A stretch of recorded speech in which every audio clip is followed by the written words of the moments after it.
Hi folks, Wednesday afternoon. Started the filter boxes, started boxing them in. I've got the top going on there. Picking up a drill later off the brother-in-law so I can get the 4-inch holes made for the inlets.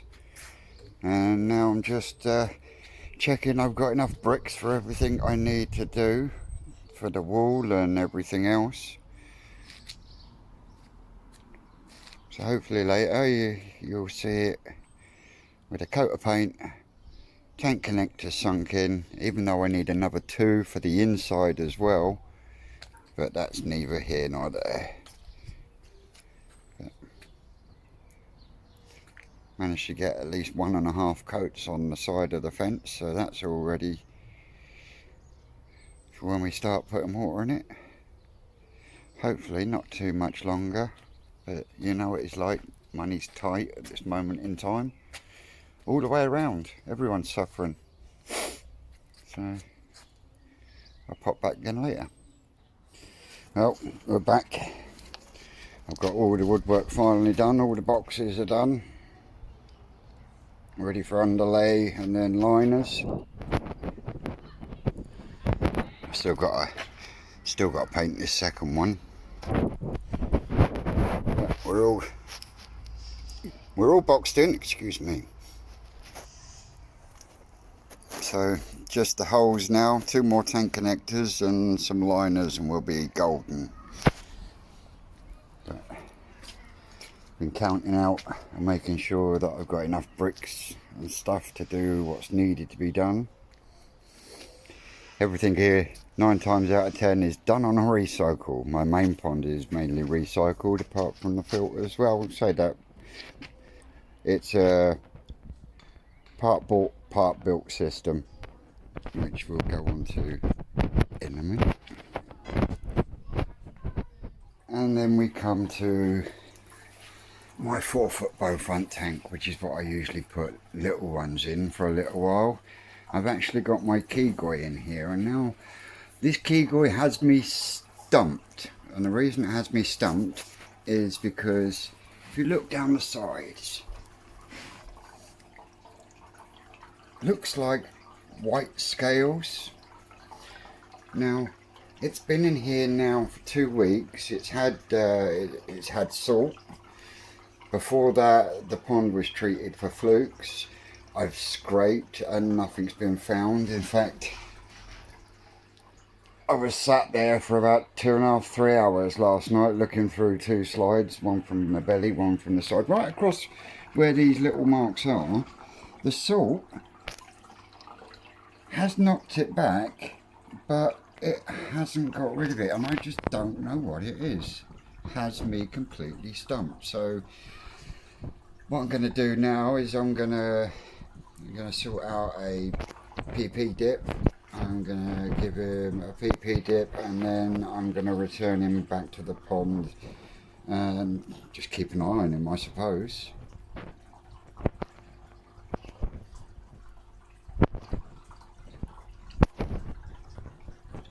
Nice Akami keygoi was bought start of last year from Exclusively Koi on eBay.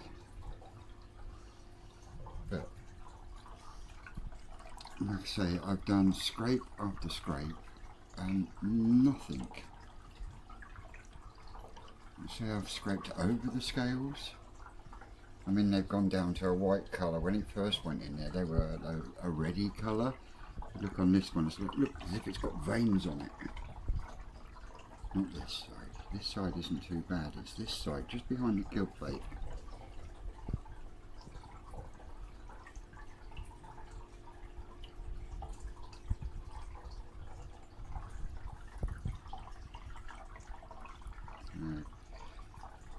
If anyone's got any ideas,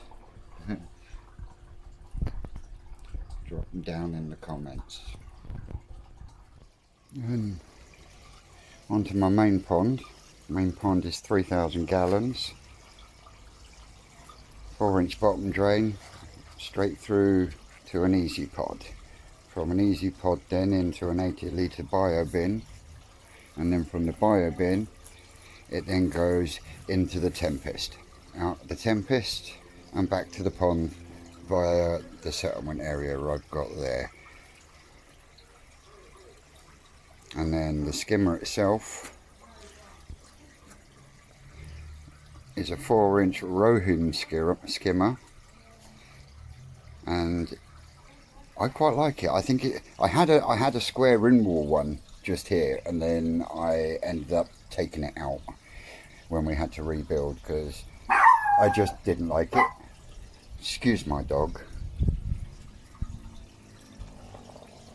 But this one, it's awesome. It is literally basically a 6-inch tube with some polystyrene on the top and a 4-inch top, and then it bobs up and down as to which speed I have the VariFlow running. I've still got a little green tinge to the water because like I say, I had to turn the UVs off because I treated for flukes, and I also treated for Chiladinella.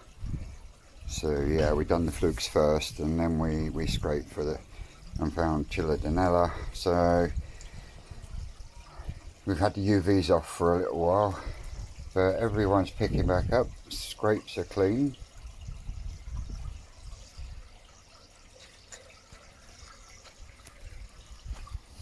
And then we go from there into my filter house. And like I say, we've got a 4-inch line, comes straight underneath the pond, straight up, straight into the Easy Pod.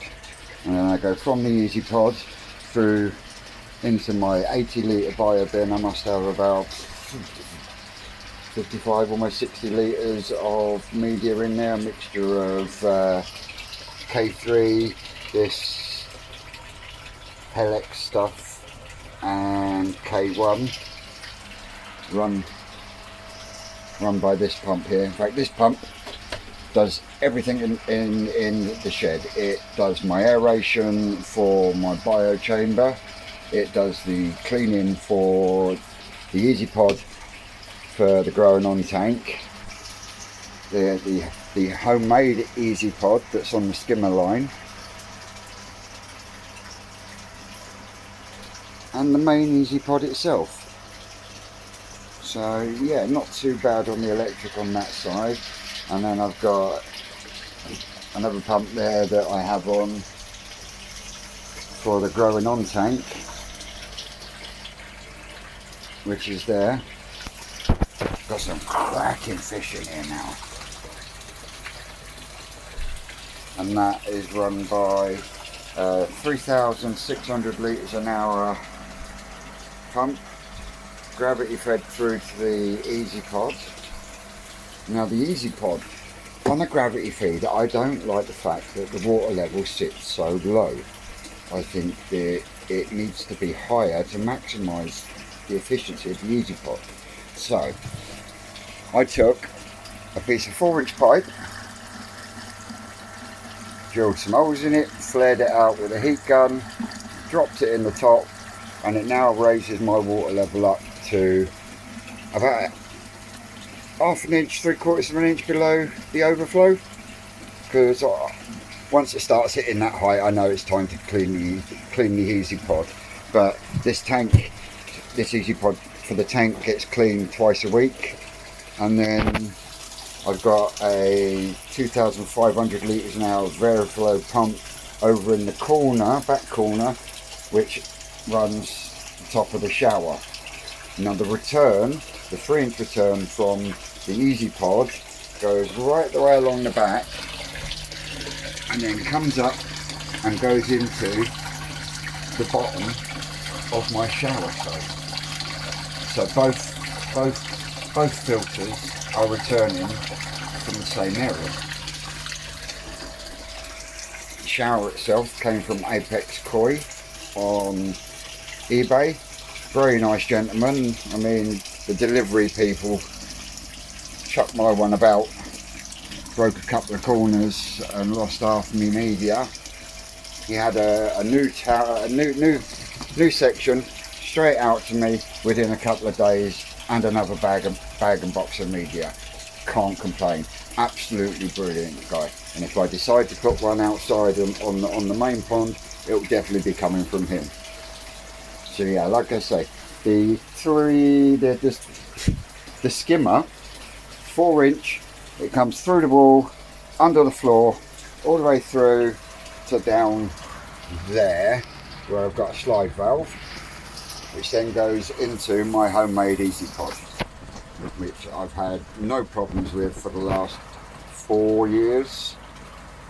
And then it goes from the Easy Pod through the 10,000 litre an hour VariFlow pump, which only ever goes up to about 70%, then goes through the UV, up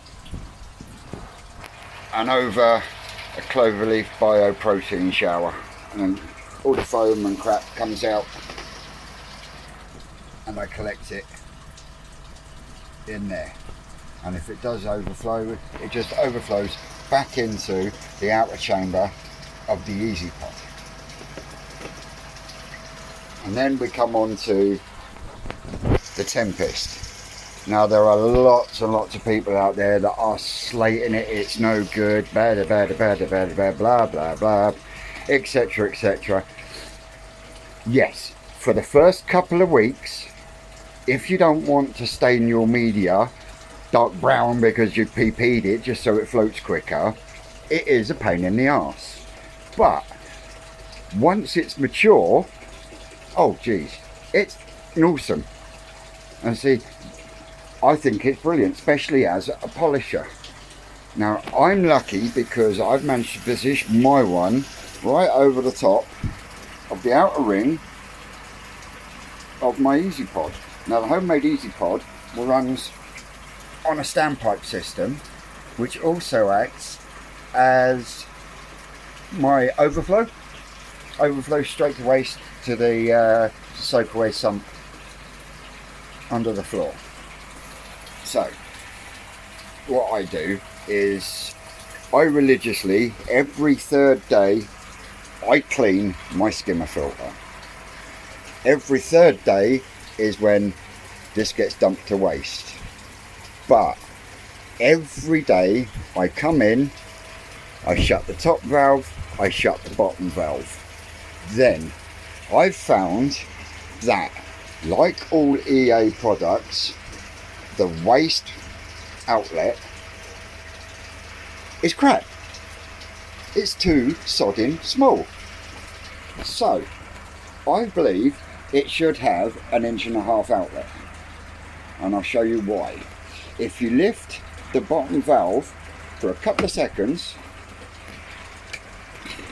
it starts to bubble. It drags the media down further, and then you open the valve, shut the slide valve, and she bubbles beautifully.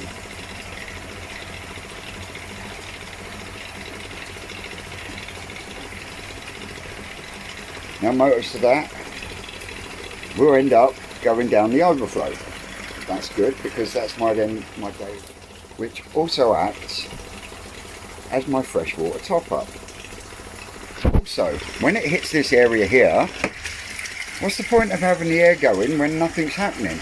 I've found once your water level and your media gets to this level when it can't bubble anymore, if you open the top valve and let the air in, it purges the bottom of the Tempest.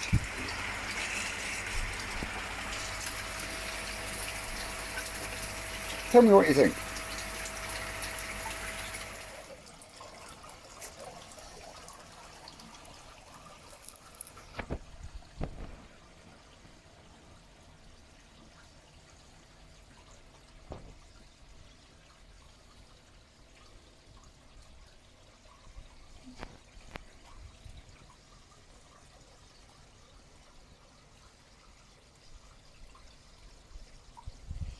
Yeah, they come.